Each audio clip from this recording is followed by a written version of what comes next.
Welcome back to the Oddcast, the podcast that ventures into the darkest corners of the known and unknown. I'm your host, and today we're lighting a match on one of the most terrifying and baffling mysteries in human history: spontaneous human combustion. It's a concept that feels like it belongs purely in fiction. The idea that a human being could, without any apparent reason or external fire, simply erupt into flames, leaving almost nothing behind. For centuries, it's been a mystery that has fueled folklore and stumped investigators. The scene is almost always the same: a pile of greasy ash, a strangely undamaged room, and maybe a single foot left behind in a slipper. Exactly. It's those bizarre, repeating details that make it so chilling. To really understand how strange this is, let's go back to one of the earliest, most famous cases. It's 1731 in Italy. Countess Cornelia Bandi, an elderly noblewoman, is found by her maid the morning after a dinner party. But it's not the countess they find. It's a pile of ash on the floor, with only her head and her lower legs still in their stockings remaining. And the truly bizarre part is that the room itself was fine. The bed wasn't burned, but everything was covered in this foul-smelling, oily soot. There was no sign of a fire that could have done that kind of damage to a person. Fast forward to 1951, St. Petersburg, Florida. The case of Mary Reeser. Her landlady tries the doorknob to her apartment and finds it's incredibly hot to the touch. When the police get inside, they find what's left of Mary: a pile of ashes in a destroyed armchair, her left foot in its satin slipper, and her skull, which was reported to have shrunk to the size of a teacup. The FBI investigated that one and were officially stumped. The report mentioned unexplained circumstances. You have this incredibly intense heat that can reduce a human body, bones and all, to ash, yet it doesn't set the rest of the apartment on fire. It just doesn't seem to follow the normal rules of physics. And it's not just an old-timey phenomenon. In 2010, in Ireland, a 76-year-old man named Michael Felaherty was found completely incinerated in his living room. The fire was almost entirely contained to his body and the floor beneath him. The coroner, a man of science, officially recorded the cause of death as spontaneous combustion, stating there was no other adequate explanation. Okay, so these cases are undeniably strange. They seem to defy a simple explanation. You have intense, focused destruction that leaves investigators scratching their heads. Exactly. And that's the mystery, right? It defies logic. It does, but maybe the logic is just different from what we'd expect. The overwhelming scientific consensus is that there's no such thing as a truly spontaneous fire. The explanation they've landed on is something called the wick effect. The wick effect? Like a candle? Precisely. The idea is that the body acts like an inside-out candle. It starts with a small, external flame source, a dropped cigarette, a spark from a fireplace, something like that. The victim is often elderly or infirm. Maybe they've had a heart attack or fallen asleep, so they don't put it out.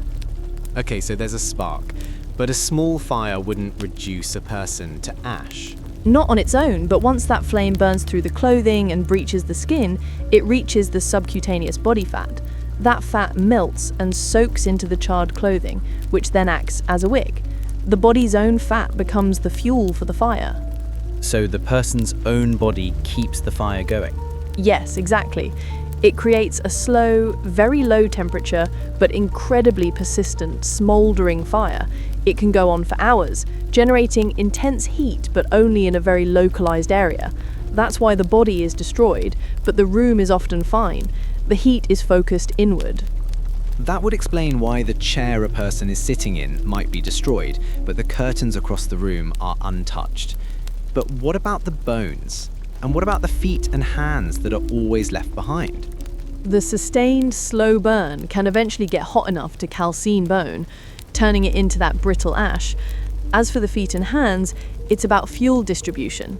The lower legs and feet have much less body fat, so when the fire reaches them, it basically runs out of fuel. The wick runs out, and the fire extinguishes itself. They actually tested this, didn't they? They did. For a BBC documentary, scientists wrapped a dead pig, which is anatomically very similar to a human, in a blanket, lit it with a small amount of fuel in a furnished room, and just let it burn. It smouldered for hours, and the result was a pile of ash and bone fragments, with minimal damage to the rest of the room. It almost perfectly replicated the scenes of so-called SHC. That is gruesomely logical. But for centuries, people didn't have that explanation. They turned to the supernatural, didn't they? They saw it as a kind of divine punishment. Absolutely. In the 18th and 19th centuries, it was often linked to alcoholism. The belief was that a life of sin could so saturate your body with spirits that you could be consumed by a hellish fire from within. It was a moralistic interpretation. Charles Dickens even used it in his novel Bleak House. And those beliefs haven't entirely gone away. They've just, evolved. Paranormal investigators today have linked it to poltergeist activity, suggesting that some pyrokinetic energy could turn inward on a person. There's even one researcher who proposed a new subatomic particle he called the pyrotron that causes it. And that's where you lose the scientific community. There is zero evidence for a particle like a pyrotron. It's classic pseudoscience, inventing a magical element to explain a mystery that we can already explain with known chemistry and physics. The Wick effect doesn't require any new science. It just requires a tragic set of circumstances. So in the end, we're left with two versions of the story. One is of a mysterious, supernatural force, a fire that comes from nowhere. The other is a scientific explanation that is, in its own way, just as horrifying. The image of a body slowly and methodically consuming itself like a candle for hours. I think that's the perfect summary. Science tells us that spontaneous human combustion is really just a tragic, localized fire. It's not spontaneous, but the end result is so bizarre and so complete that it feels like it must be something beyond our understanding. The truth is often stranger, and in this case, more tragic than the fiction. A fire that feeds on the very person it's burning. It's a chilling thought, no matter how you explain it. Thanks for tuning in to the Oddcast. Until next time, stay curious.